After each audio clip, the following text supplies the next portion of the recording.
If you close your eyes for a moment, you can almost hear it. The clang of hammers, the hiss of steam, the low whistle that signaled the end of a shift. It's Woolwich, southeast London, the winter of 1886. The air carries the scent of metal and coal. It settles on the skin, in the lungs, a constant reminder that this part of the city built things meant to last.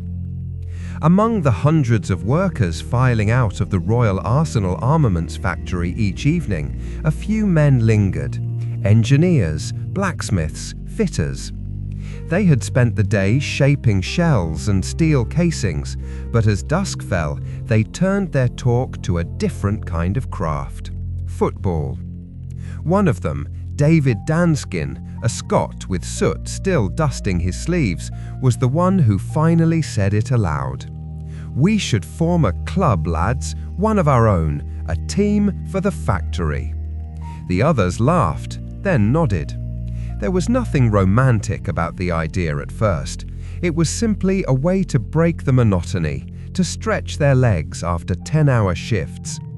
But there was pride too, the same pride they took in their work. Precision, teamwork, reliability could live on the pitch. They called themselves Dial Square, after the heart of the factory complex where clockmakers kept the Arsenal's time. No grand colours yet, no crest, no crowds, just a leather ball, a patch of grass on the Isle of Dogs, and 11 men playing because it felt good to move. Word spread. Soon they renamed themselves Royal Arsenal, a nod to the factory that gave them purpose. Matches followed, rough, muddy affairs against local sides, watched by a handful of families and curious onlookers. But already there was a spirit, something that went beyond exercise. Each pass, each tackle, carried the same discipline they used at work: precise, proud, efficient. You can almost picture them walking home afterwards through the fog, boots slung over shoulders, smoke rising from chimneys behind them. None of them could have known, walking home that first evening, that they'd planted something lasting, something that would outlive them all. By 1893, they had grown strong enough to join the Football League, the first Southern club to do so. It was a leap into the unknown, a statement that the industrial South could stand with the footballing heartlands of the North. They became Woolwich Arsenal, and the move brought both excitement and hardship. Crowds were small, travel costs heavy. They played at the Invicta ground, then at Manor Ground, hemmed in by factories and rail lines. Many nights, players still worked shifts before matches. There's a story of one halfback arriving straight from the foundry, face streaked with grime, pulling on his jersey with trembling hands. That was the nature of the club, no glamour, just grit. By the early 1900s, though, times grew difficult. The local economy faltered, attendances dwindled. Woolwich felt isolated, too far from central London to draw big crowds. The club teetered on the edge of financial collapse. And then came Henry Norris. A businessman, yes, but also something rarer. A man who could see what Arsenal might become. He believed the club needed not just money, but a new home. Somewhere that would breathe life into its ambition. So in 1913, against the protests of some and the hopes of others, Woolwich Arsenal crossed the river. North London, Highbury. A patch of land bordered by streets of red brick terraces where children played with tin balls in the alleyways. The day the builders broke ground, the move was more than geography. It was transformation. From the soot of the south to the rhythm of the north, Arsenal was being reborn. Imagine it, workmen laying foundations as evening rain begins to fall. The sound of horses clattering along the road, the smell of wet earth and tobacco smoke. A few curious locals gather to watch, not yet realizing what this stadium would mean. Highbury would become more than a ground. It would be a church of sorts, a place where faith in football found a home. The first matches at Highbury had a different quality to them. The stands were sparse, but the acoustics were sharper. Voices carried further, cheers echoed longer. You could hear the thud of boot against leather, the referee's whistle cutting through autumn air. Players later spoke of that feeling, stepping onto their own pitch, not borrowed ground. It wasn't grand yet, not polished, but it was theirs, and that mattered more than they knew how to say. In 1914, the name simplified. Just Arsenal Football Club. No longer merely a works team, but a London institution in the making. Their colours, red shirts, white sleeves, mirrored that balance between strength and clarity. The cannon emblem appeared, linking back to those first factory days. Even as the First World War darkened Europe, Arsenal stood as a quiet symbol of continuity. And perhaps, somewhere in Woolwich, an older Danskin or one of his mates smiled at the thought that their little team had made it this far. From the clang of metal to the roar of a crowd, from factory floor to football league. This was the birth of Arsenal, not in marble halls or boardrooms, but in sweat and laughter, in friendship and resolve. And though decades would pass and glory would come later, the soul of the club was forged here, in workmen's hands, under coal-stained skies, on fields of mud and hope. Let's move forward a little, through the smoke of the First World War, through the uneasy calm that followed. Britain was rebuilding itself, and so was football. Factories reopened, soldiers returned, and slowly crowds began to gather again at Highbury. The ground had grown since those early days, new stands, new colours, a sense that Arsenal was no longer a survivor, but a club ready to define itself.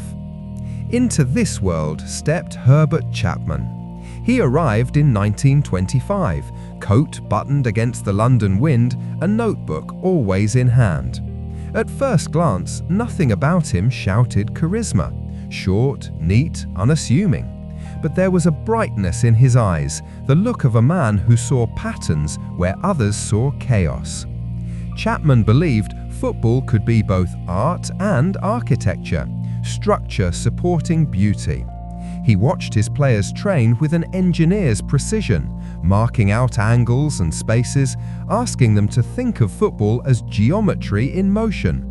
He introduced innovations that today feel ordinary, but then were revolutionary. Numbered shirts, floodlights, European friendlies, and that famous WM formation, a tactical shape that balanced defense and attack like a perfectly forged beam. On winter mornings at Highbury, you could find him standing on the touchline long before anyone else arrived, breath clouding in the cold air, staring at the pitch as if reading from it. Positions are nothing without purpose, he'd tell his players. He believed discipline could free creativity, that knowing one's place allowed brilliance to flourish. The results came quickly. In 1930, Arsenal lifted their first major trophy, the FA Cup. To hold silver for the first time after 44 years of toil felt almost unreal. The team rode through North London in an open-top bus, the cup glinting beneath an overcast sky. Supporters waved from rooftops and tram stops, their cheers echoing down the narrow streets. But that was only the beginning. The 1930s would become Arsenal's decade. 5 league titles and another FA Cup in 9 years. Highbury was alive then, in a way few grounds have ever been. The North Bank swayed like a single living thing, a red tide rising with every attack. Men in flat caps, women in wool coats, children on their fathers' shoulders, all drawn together by this new, confident football. Chapman wasn't merely winning, he was redefining. He demanded that Arsenal look the part of a modern club. Under his guidance, the marble halls were built, the clock added to the Highbury facade, the white sleeves introduced to distinguish Arsenal from the rest. It was symbolism as much as strategy, a declaration that Arsenal was no longer a working man's pastime but a professional institution. There's a story from 1932 when Arsenal played Chelsea under the new floodlights at Stamford Bridge, an experiment at the time. The beams cut through the London mist, glinting off the players' shirts, turning the pitch into something almost cinematic. Chapman watched from the stands, his notebook resting on his knee, a small smile on his face. He was already dreaming of what football could become: faster, brighter, global. By 1933, Arsenal had become a powerhouse. Crowds of 60,000 packed Highbury, smoke hanging over the stands, brass bands playing before kickoff.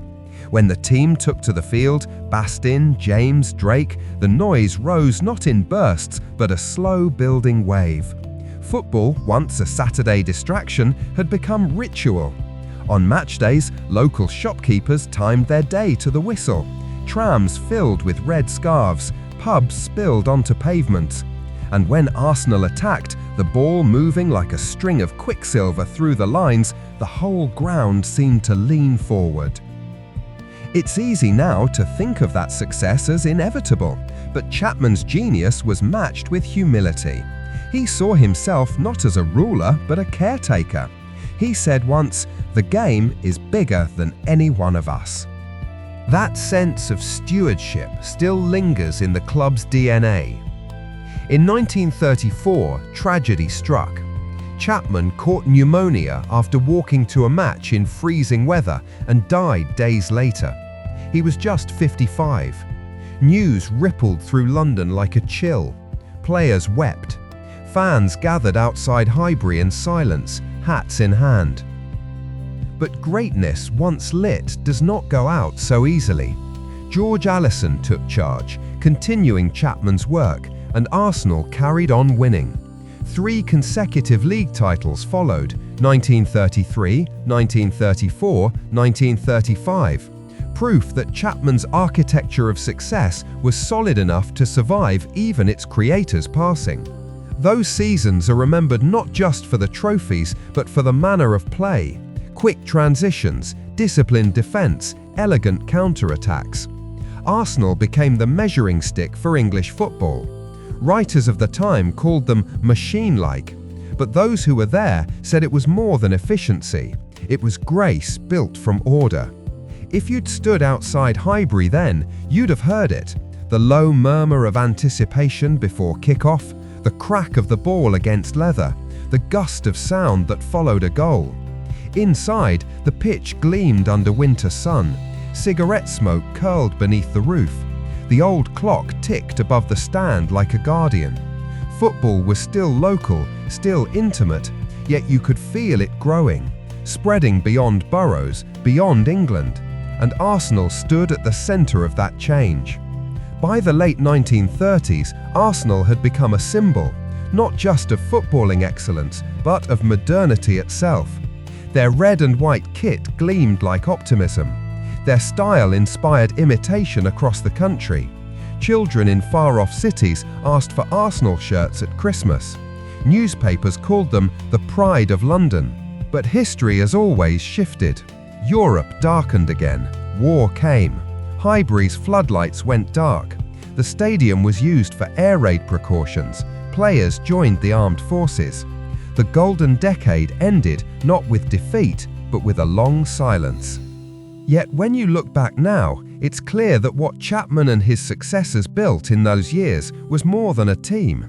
They built a philosophy that football could be beautiful without arrogance, disciplined without dullness, modern without losing its soul. And even when the war paused everything, the idea endured.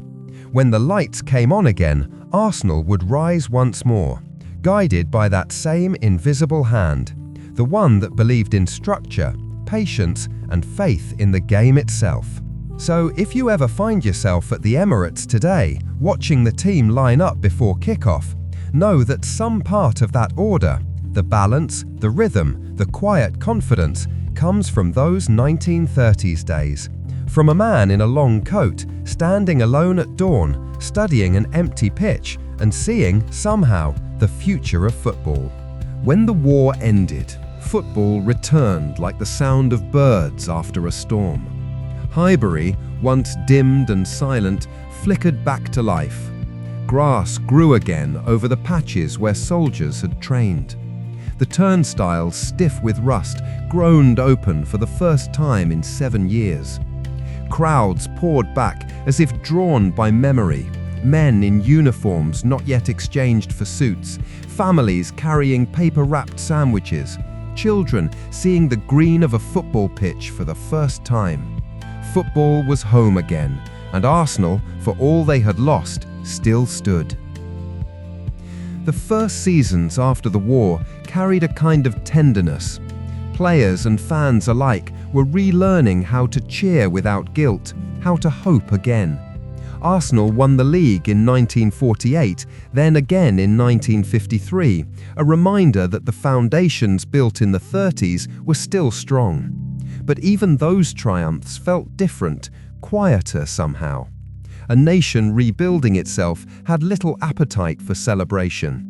Winning mattered, but so did simply playing again. By the late 1950s, the glow had faded. Football was changing, and Arsenal, once the symbol of modernity, began to look a little old-fashioned. Managers came and went. There were good players, even great ones, but the rhythm was uneven. Other clubs took turns at the top, while Arsenal waited for the next vision to arrive. If you'd walked down Avenel Road in those years, you'd have seen a club still proud but caught between eras. Its marble halls polished, its past golden, its future uncertain. The 1960s brought flashes of hope, the rise of new talents, the rumble of a changing England. The music was louder, the hair longer, the world shifting underfoot. And yet, inside Highbury's old walls, the ritual remained the same hymn of noise when the team emerged, the same hush before a free kick. In a country reinventing itself, Arsenal remained an anchor. Then, in 1970, after years of waiting, something stirred. Under Bertie Mee, a quiet man with a surgeon's precision, the team began to knit together. They won the Intercities Fairs Cup, their first European honour, and the following season, something extraordinary: the League and FA Cup double. For those who lived through the lean years, that spring of 1971 felt almost unreal.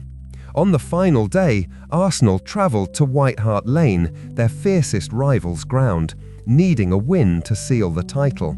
The tension was thick enough to taste. Late in the game, Ray Kennedy rose and headed home the goal that changed everything. The whistle blew, and the players stood for a moment, almost stunned. Then the roar came, rolling across North London like thunder. A few days later, at Wembley, Arsenal faced Liverpool in the FA Cup final. Extra time, exhaustion, and then Charlie George, arms spread wide, lying flat on the grass after scoring the winner. That image burned into history. It wasn't just victory, it was release. Decades of waiting, of coming close and falling short, washed away in that single moment. Highbury that summer was alive with joy. Supporters lingered long after matches, reluctant to leave. Old men cried. Children dreamed of growing up to wear the red shirt. For a little while, everything felt possible again. But football, like life, rarely stays still. The mid-70s brought near misses, finals reached and lost, potential that flickered and faded. Arsenal were often close enough to touch glory, yet somehow just out of reach. In 1978 and again in 1980, they reached the FA Cup final and European final, but fell short. For the faithful, it became an exercise in endurance, a lesson in how to love something through its imperfections. Still, those years had their beauty. The old stadium, with its Art Deco facade and narrow pitch, held a kind of melancholy charm. On cold afternoons, when the light faded early, you could see your breath in the stands and hear the muffled thud of boots on the turf. The game felt slower then, the connection more immediate. Supporters stood shoulder to shoulder, strangers who knew each other by voice, by sigh, by the way they clapped after a good tackle. Through all of it, Arsenal's identity never wavered. Even in the quiet decades, the club stood for steadiness, never relegated, never broken, always there. While others soared and crashed, Arsenal endured.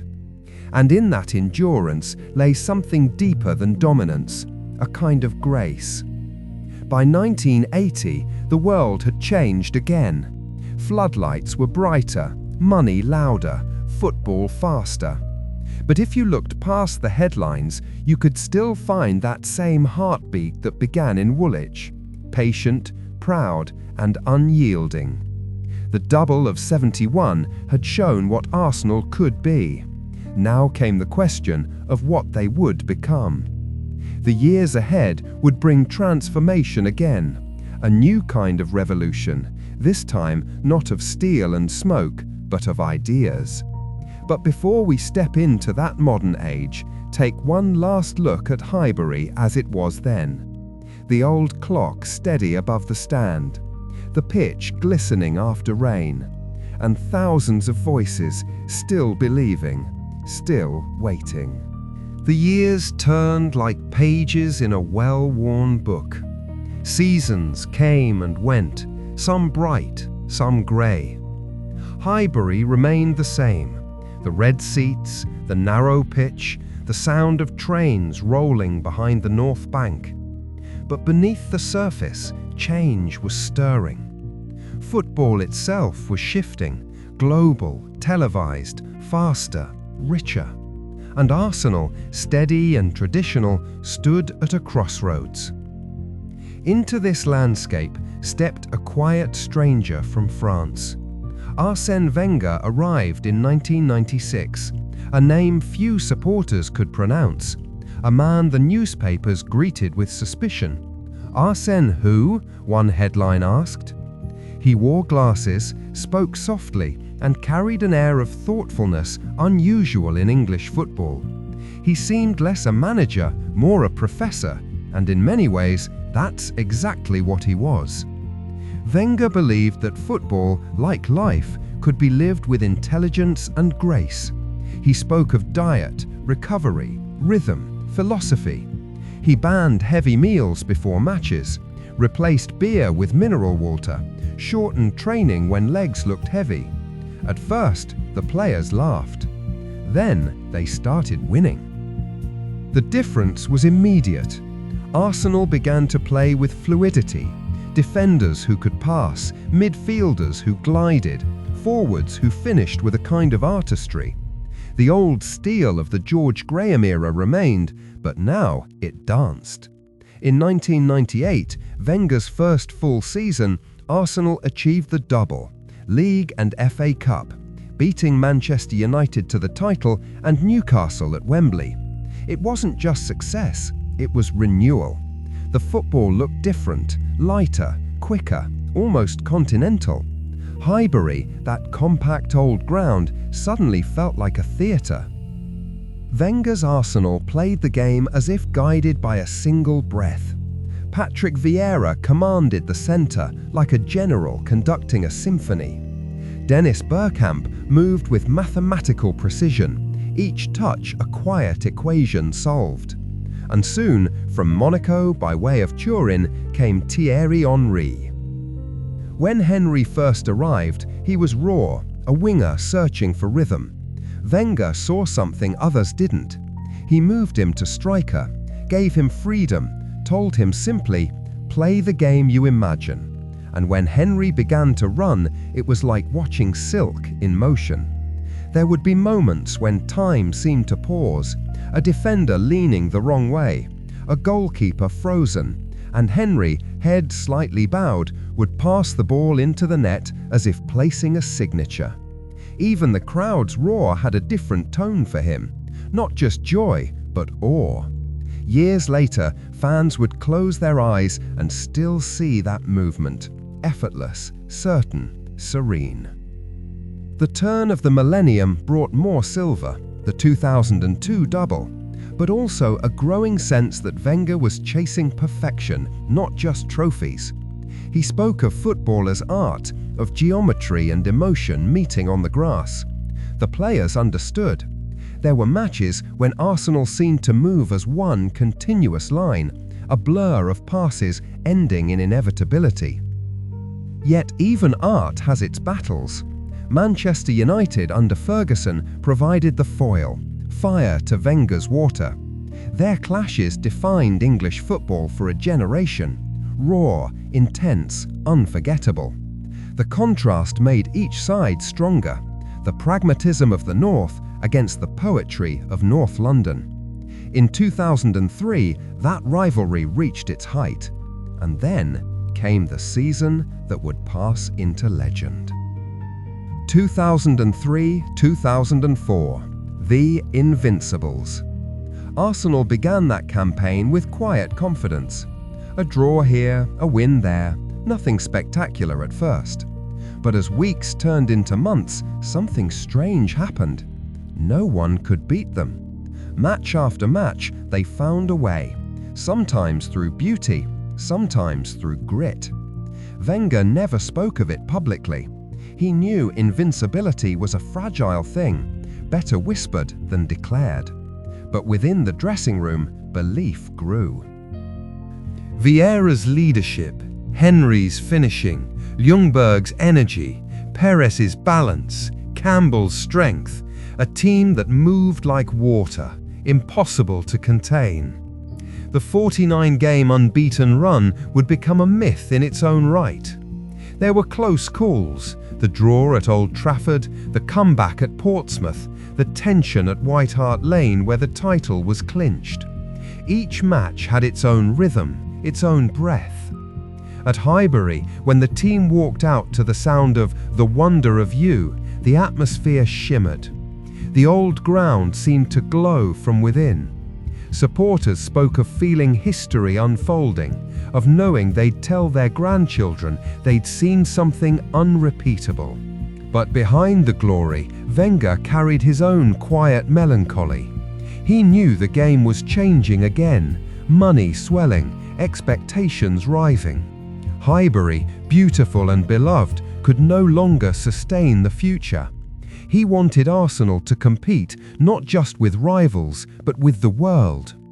So, as the unbeaten run became legend, plans were already drawn for a new home, larger, modern, a symbol of ambition. The idea of leaving Highbury was almost unbearable, yet necessary.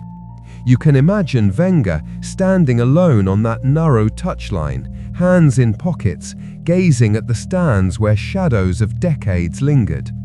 He knew he was closing one chapter, even as he perfected it. When the final whistle of the 2003-04 season blew, there was no wild parade, no boasting, just quiet satisfaction, an understanding that what they'd achieved might never happen again.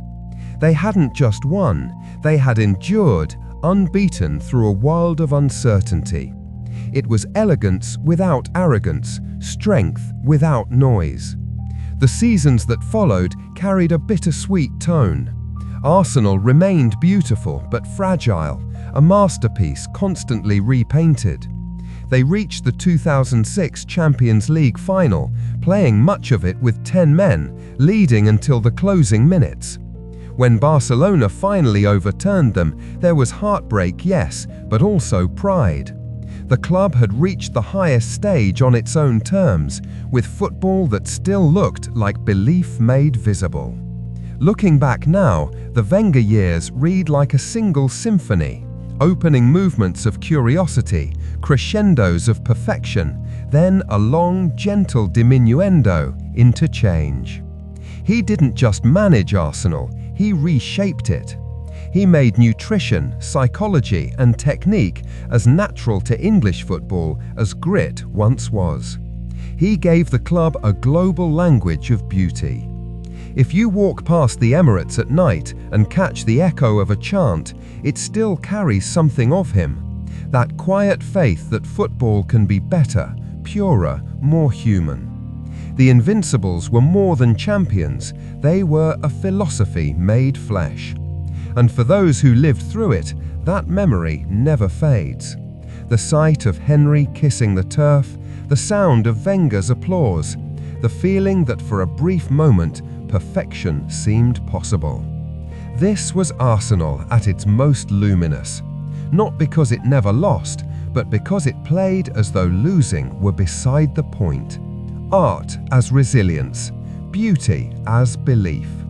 And for the generations that followed, that light would guide them through every storm that came next.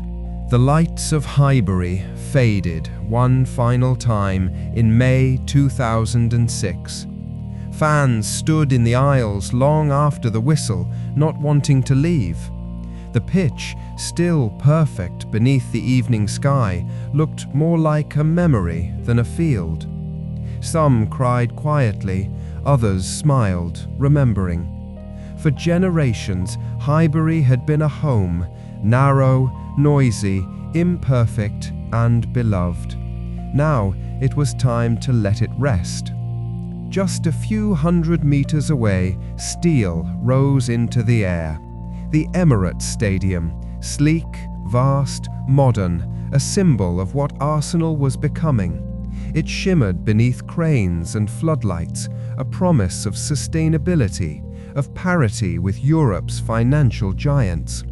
Wenger had dreamed it, drawn it, built it in meetings and late-night plans. He called it a new chapter, though part of him knew it would never feel quite the same. Moving homes changes a club the way moving hearts changes people.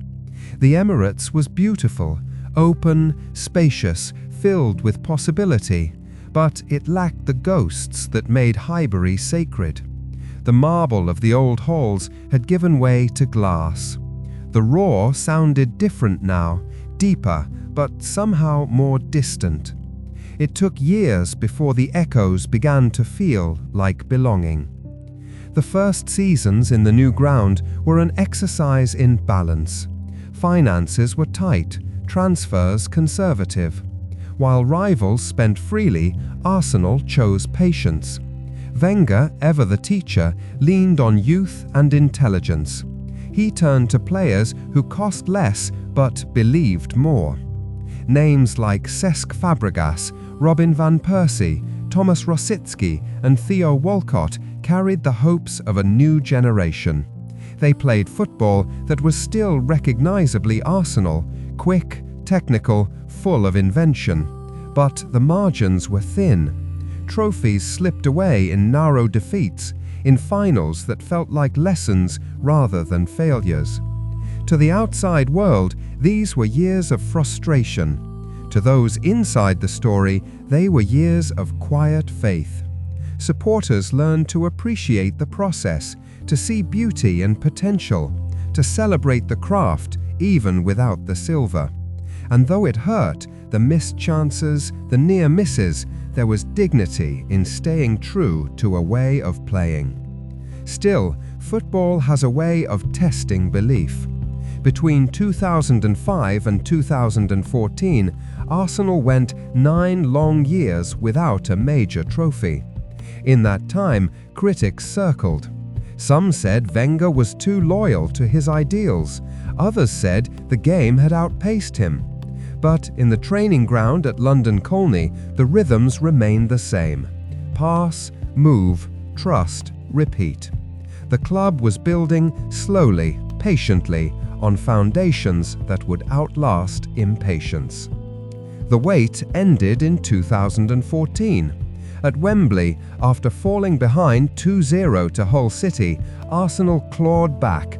A free kick from Cazorla, an equaliser from Koscielny, and then, deep into extra time, Aaron Ramsey swept home the winner. Wenger, on the touchline, lifted his arms but didn't shout. He just smiled, a small, weary smile that said, "We're still here." The drought was over, but the lesson had been worth it. More FA Cups followed, 2015, 2017, each one a reaffirmation. In a football world obsessed with dominance, Arsenal rediscovered contentment in artistry, in moments of grace. By then, Wenger's hair had turned white, but his eyes were the same, bright, analytical, compassionate. He still believed that beauty and success could coexist, even if the world around him had grown noisier, sharper. The later years were bittersweet. You could feel the game moving faster than one man's ideals could hold. Arsenal still played beautiful football, but the pressures of the modern game, billionaire owners, global competition, impatience began to weigh heavy.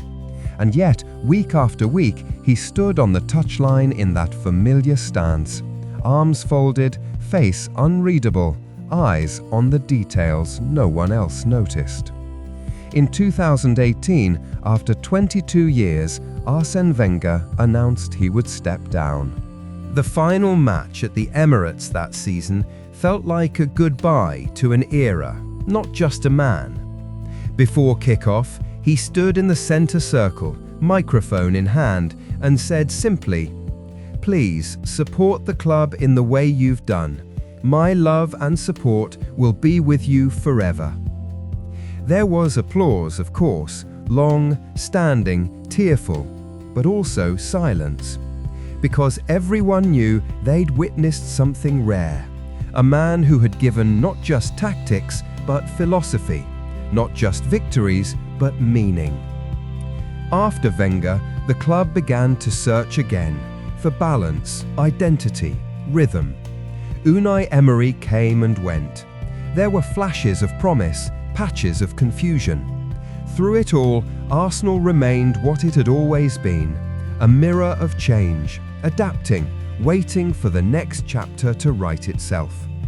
In those in-between years, the Emirates matured. It began to feel like home at last.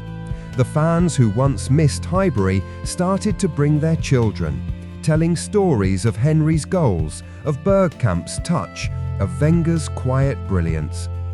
The new generations listened wide-eyed, surrounded by glass and light, unaware of how much weight those memories carried. By 2019, Arsenal had reached another crossroads, talented, proud, but longing for a clearer heartbeat again. And just as the club once found its way from Woolwich to Highbury, and from Highbury to the Emirates, a new figure would emerge to guide it forward. Someone who knew the Arsenal way from the inside. Someone who had once stood in the midfield, absorbing lessons from the professor himself. His name was Mikel Arteta, and though few could have guessed it at the time, he would come to represent a return, not to the past, but to the principles that had shaped it. When Mikel Arteta walked back through the doors of Arsenal in December 2019, the air around the club felt heavy with memory. He was no stranger here. He had worn the armband once, standing beside Wenger on match days, learning not just drills and patterns, but the quiet craft of culture. Now he returned not as student, but as steward, a man asked to heal something fragile and to remind a sleeping giant how to breathe again. His first weeks were quiet. No grand speeches, no revolution, just listening. He spoke often of non-negotiables, respect, work, unity. To players weary from years of change, his calm carried weight. He knew the club's heartbeat, not as a brand or a balance sheet, but as a community of people who believed in a certain way of playing. It was never about chasing the noise, it was about rediscovering rhythm. Then the world stopped. A few months into his tenure, the pandemic arrived. Football fell silent. Empty stands, eerie echoes, the game reduced to voices and footsteps. For Arsenal, that pause became a kind of mirror. Arteta used it to rebuild from the inside, setting standards, shaping mentality, reminding everyone that this club had always been about resilience. When the season resumed, the results slowly began to follow. In August 2020, Arsenal lifted the FA Cup, beating Chelsea at Wembley behind closed doors. It wasn't the roar of 60,000 voices, but it was something purer, proof that belief could still translate into joy, even in silence. Pierre-Emerick Aubameyang lifted the trophy and smiled into the cameras, and for the first time in years, you could sense that Arsenal's compass had found north again. Arteta spoke often of process. To outsiders, it sounded abstract. To those inside, it felt real. Training grew sharper, discipline stricter, ambition higher. Young players began to flourish: Bukayo Saka, Emile Smith-Rowe, Gabriel Martinelli, all fearless, creative, grounded. They played the way Arsenal always aspired to, with courage and care in equal measure. Results improved in waves. There were stumbles, of course, lessons disguised as losses, but also the unmistakable scent of progress. The 2022-23 season brought Arsenal back into the title race, a team reborn through purpose rather than purchase. Saka's smile after each goal, Odegaard's elegance in midfield, the energy of young fans who had never seen the club this alive, all of it felt like spring returning after a long frost. Arteta often said, "We're not building a team, we're building a culture." He wanted Arsenal to look and feel like itself again, humble, disciplined, expressive. In his office at the training ground, photographs of past legends lined the wall: Henry, Vieira, Adams, Bergkamp. Each served as reminder, not decoration. He told his players, "You're not competing with them, you're continuing them." At the Emirates, the connection between team and supporters began to knit together again. Match days regained warmth. You could hear it in the songs that started earlier, lasted longer, in the flags waved not out of nostalgia, but out of renewed belief. When Arsenal played under the lights, the pitch shining like glass, the stands humming, you could feel the club's heart beating in sync once more. The 2023-24 campaign brought another surge. 91 goals in the league, the most in Arsenal's history. They finished just short of the title, but the message was clear. The climb was real. A young squad growing together, learning to turn promise into permanence.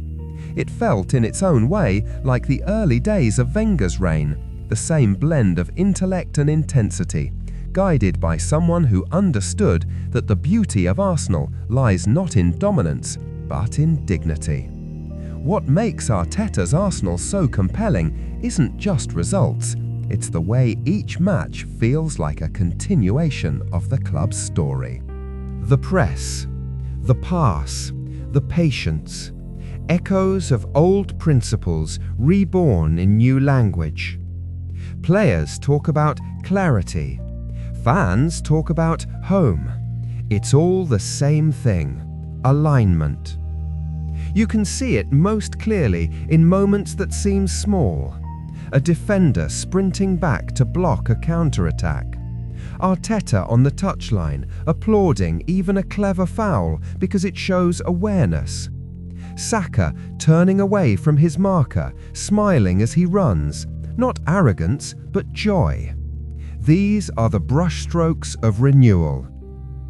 Of course, no story ends neatly.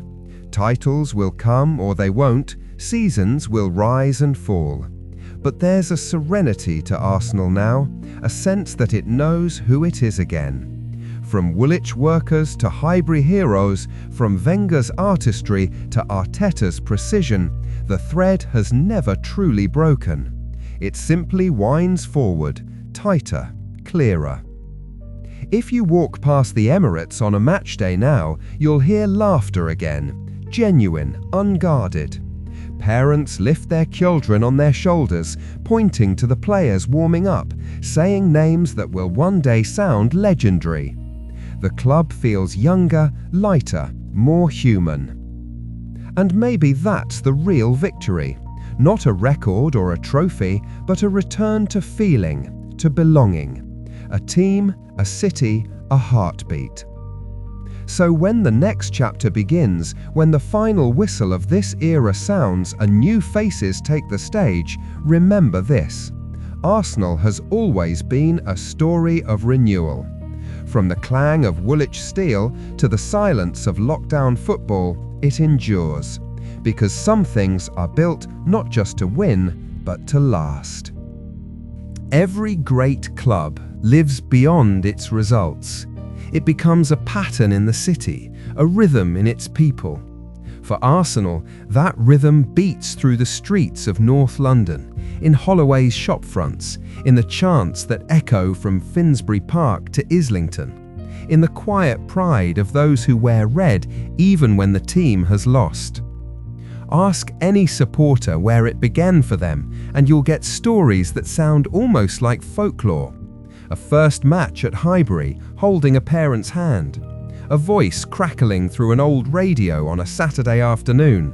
A neighbour's cheer drifting through an open window when Henry scored, when Adams lifted the cup, when Saka smiled into the camera.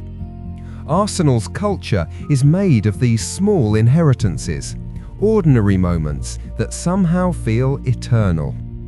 Of course, no story of Arsenal is complete without the rivalry that shapes it. The North London derby, Arsenal versus Tottenham Hotspur, isn't just a match, it's geography turned to music. White Hart Lane and Highbury were only a few miles apart, but the distance between them could feel like continents. Every fixture hums with anticipation, every goal written into family histories. In North London homes, friendships pause for 90 minutes. Generations sit side by side, hearts racing, knowing that victory means more than 3 points. It means bragging rights, belonging, identity. Beyond Tottenham, there's a deeper web of respect and rivalry. The old battles with Manchester United, the philosophical duels between Wenger and Ferguson, the chess matches against Liverpool, the new challenges from Manchester City. Arsenal's place among these giants is what gives English football its texture, competition balanced by admiration. Through it all, Arsenal's style has remained distinctive, patient, thoughtful, technical. Even opponents admit it. You always know when you're playing Arsenal.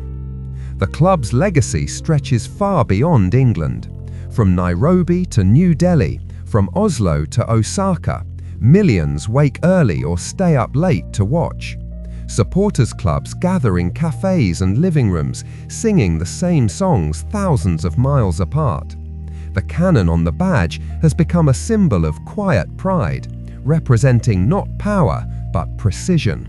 For many abroad, Arsenal isn't just a team, it's an introduction to English culture, a language of belonging that needs no translation. Inside London, Arsenal carries another kind of weight. It's a bridge between the city's working-class past and its global present. You can still trace the lineage from the factory gates of Woolwich to the shining glass of the Emirates, from soot-stained hands to smartphone screens. The club's story mirrors the city's: resilience through upheaval, grace under pressure, the ability to adapt without forgetting where it came from. And then there are the faces. The statues outside the ground tell the story in bronze. Herbert Chapman, coat buttoned, eyes forward. The visionary. Tony Adams, arms raised, captain's pride. Thierry Henry, sliding on his knees, joy uncontained. They stand like guardians, reminders that success is fleeting, but influence endures. Every child walking past them imagines their own name etched into that lineage someday. What makes Arsenal special isn't just its players, but its tone. There's a certain dignity woven through its history, a belief that how you win matters as much as whether you win. It's in the way supporters applaud good football, even from opponents, in the patience they show when a young player struggles, in the silence they keep when legends say goodbye. That restraint, that grace, is part of the Arsenal way. Listen to a match day and you'll hear it, the blend of hope and habit. The vendors calling out programs, the smell of coffee and rain, the swell of North London Forever drifting through the concourse.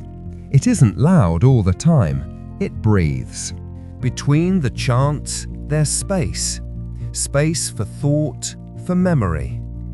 In that quiet, you can feel how deeply the club runs through its supporters' lives. Across 13 league titles and 14 FA Cups, through invincible seasons and long droughts, Arsenal's true achievement is continuity.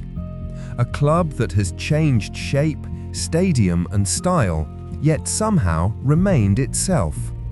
You can trace its essence from the clang of Woolwich hammers to the whisper of the Emirates crowd today. Few institutions in sport hold that kind of thread. And maybe that's the point. Arsenal's legacy isn't carved only in silver and marble, but in the people who carry its story, the fans who still hum old chants, the players who speak of the club as family, the generations who measure time in seasons. It's a legacy made of faith, of quiet loyalty, of a certain kind of beauty that refuses to fade. And so, we come to the present, to the soft hum of the Emirates on a quiet evening, the city lights flickering beyond the stands, the low murmur of fans finding their seats. A match day, yet also a memory, because with Arsenal, the past is never far away. Think back to where it began, 1886, Woolwich, a handful of workers gathering after a long shift. No cameras, no sponsors, just a leather ball and an idea. From that single spark came a century of stories. Chapman's brilliance, Mee's double, Wenger's poetry, Arteta's renewal. Each era a verse in the same song, each generation adding its own refrain. Football, at its best, is about connection. Between player and crowd, between past and future, between one breath and the next. Arsenal's story reminds us that greatness isn't measured only in trophies, but in continuity, in the ability to stay true to an idea while the world changes around you. There have been triumphs, yes, parades through North London, silver held high beneath confetti. But there have also been silences, long seasons of waiting, of wondering, of hope that flickered but never died. And through both, the club endured, always there, steady as the old clock that once hung over Highbury's North Bank. If you listen closely, you can still hear it, the rhythm that links every chapter, the clang of Woolwich steel, the swell of Highbury song, the echoing cheers beneath the Emirates roof. Different sounds, one heartbeat. Arsenal has always stood for something a little larger than the game, for discipline without harshness, for artistry without ego, for loyalty that doesn't need to shout. It asks its players and its fans not for perfection, but for presence, to care, to show up, to believe that beauty, effort, and grace can share the same space. Perhaps that's why it lingers in people's hearts long after the final whistle, because supporting Arsenal isn't just following a team, it's joining a lineage, a quiet, unbroken conversation across time. From Danskin's factory floor to the Emirates glass facade, the same human thread runs through it. pride, patience, faith. So, as the lights dim and the crowd's voices fade into the London night, take a breath. Let the story settle.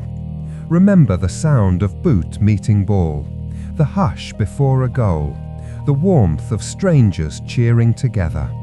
That is Arsenal, not a monument, but a melody. A club made of people, always changing, always the same. And when you next see the cannon crest or hear the distant echo of "Come on, you Gunners," you'll know what it really means. It means belonging. It means time passing and still somehow standing still. It means home. Thank you for being part of this story, for sitting with it quietly and letting the years unfold. Wherever you are tonight, may the echoes of the game stay with you.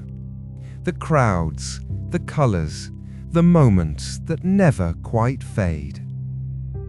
Until next time, rest well and dream in the language of sport.